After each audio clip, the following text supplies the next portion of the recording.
نبی رحمت شفیع امت صلی اللہ علیہ وسلم کو اللہ تبارک و تعالیٰ نے معراج جسمانی کرائی، جسمانی معراج۔ آپ صلی اللہ علیہ وآلہ وسلم نے اللہ تبارک و تعالیٰ کی ذات کو چشم سر سے دیکھا،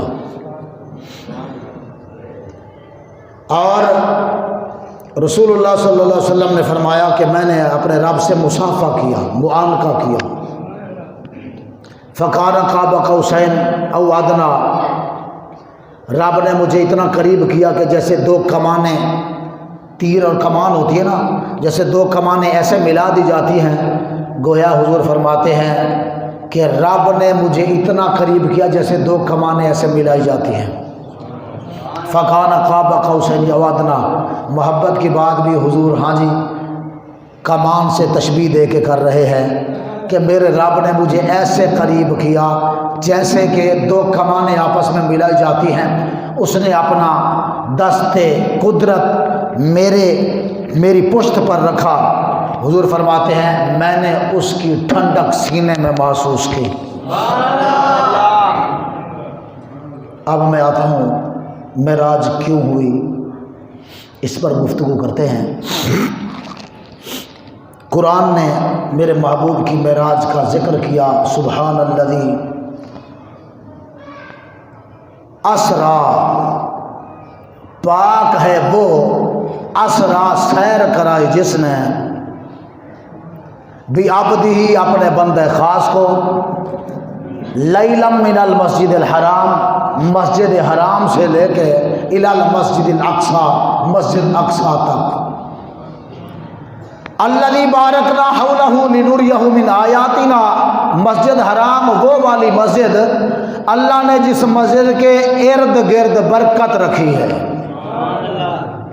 انہ هو السمیع البصیر، بے شک وہ سمیع بھی ہے اور بصیر بھی ہے۔ جی دیکھنے والا اور سننے والا کون ہے؟ اللہ ہے۔ کہتے ہیں یہاں انہ هو السمیع البصیر ہاں جی سے مراد رسول اللہ صلی اللہ علیہ وسلم کی ذات مبارکہ بھی ہے۔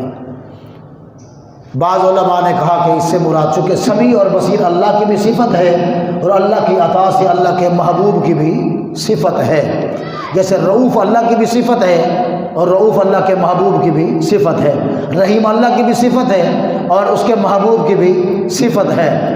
تو اس طرح جو ہے وہ اللہ نے اپنی صفات اپنے محبوب کو ہاں جی وہ صفاتیں عطا کی ہیں، ذاتی صفت رب کی ہے، عطائی صفت مصطفیٰ کی ہے۔ یہ ہمارا عقیدہ واضح ہو جائے۔ بعض بیچارے پھر ہمارے اوپر یہ الزام تراشی کرتے ہیں کہ رسول اللہ صلی اللہ علیہ وسلم کے علم مختار کے یہ قائل ہیں اور جو ہے یہ کہتے ہیں کہ ذاتی علم ہے، ذاتی صفتیں ہیں، تو ذاتی صفات کے ہم قائل نہیں ہیں، ہم رسول اللہ صلی اللہ علیہ وسلم کی عطائی صفات کے قائل ہیں۔ اللہ نے اپنے محبوب کو سیر کرائی مسجد حرام سے مسجد اقصی تک، سیر کرائی بندہ خاص کو۔ علماء نے لکھا کہ سب سے پہلے رب نے اپنا ظاہر فرمایا، اللہ پاک ہے جس نے سیر کرائی ہے، سبحان الذی، سبحان پاک ہے وہ، پاک ہے وہ جس نے سیر کرائی۔ اچھا بظاہر لے جانے والا جبریل ہے، تو کیا کہیں گے کہ یہ صفت جبریل کی تھی یا جبریل علیہ السلام کے لیے یہ آیت ہے؟ ہاں جی رب نے ہاں جی یہاں اپنی صفت بیان کی، پاک ہے وہ ذات جس نے سیر کرائی اپنے بندہ خاص کو، بعبدہ، اقبال کہتے ہیں عبد اور ہے عبدہ اور ہے، یعنی یہ جو عبد ہے یہ بندہ اور ہے اور جو رسول اللہ ہے وہ اور ہے، اور ان میں فرق ہے، آپ میں ہاں جی مجھ میں ہم ہیں بندے بشر اور رسول اللہ صلی اللہ علیہ وسلم ہے اعلیٰ بشر، سمجھ رہے ہیں؟ تو آپ میں مجھ میں اور رسول اللہ صلی اللہ علیہ وسلم کی ذات میں فرق ہے، عبد اور ہے عبدہ اور ہے۔ بے نیاز یہاں عبد کیوں کہا ہے؟ بعبدہ کہ اس لیے کہا ہے کہ لوگ اتنی بڑے سفر معراج کو سننے پڑھنے کے بعد کہیں ایسا نہ ہو کہ رسول اللہ صلی اللہ علیہ وسلم کو خدا کہہ دیں، کیا کہہ دیں؟ یہ نہ کہہ دیں۔ رسول اللہ صلی اللہ علیہ وسلم نے ایک مرتبہ ارشاد فرمایا، میرے صحابہ جس طرح جی چاہے میری تعریف کرو، پر ایک بات کا خیال کرنا، مجھے خدا بھی نہ کہنا، خدا کا بیٹا بھی نہ کہنا، چونکہ عیسائی جو مردود ہوئے وہ ان دو چیزوں کی وجہ سے، بعض نے عیسیٰ علیہ السلام کو خدا کا بیٹا کہا اور بعض نے عیسیٰ علیہ السلام کو خدا کہا، جبکہ ان کا لقب تھا روح اللہ۔ کیا لقب تھا؟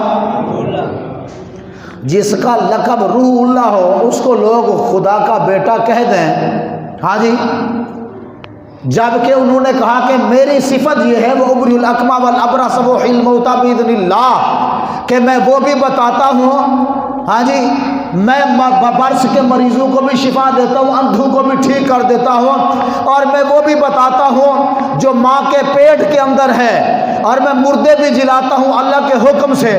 کہ جب یہ صفت انہوں نے عیسیٰ علیہ السلام میں دیکھی، انہوں نے کہا یہ صفت تو اللہ کی ہے، تو لہذا یہی خدا ہے۔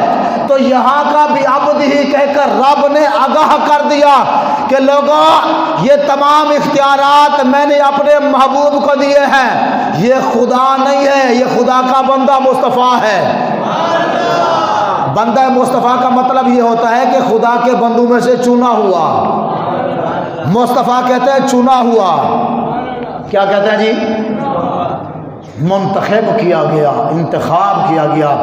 ہاں جی، اللہ نے اس لیے اپنے محبوب کو بھی عبد ہی کہہ کر پکارا، بھی عبد ہی کہہ کر تعارف کروایا میرے محبوب کا، تاکہ کوئی میرے محبوب کو خدا یا خدا کا بیٹا نہ کہہ بیٹھے۔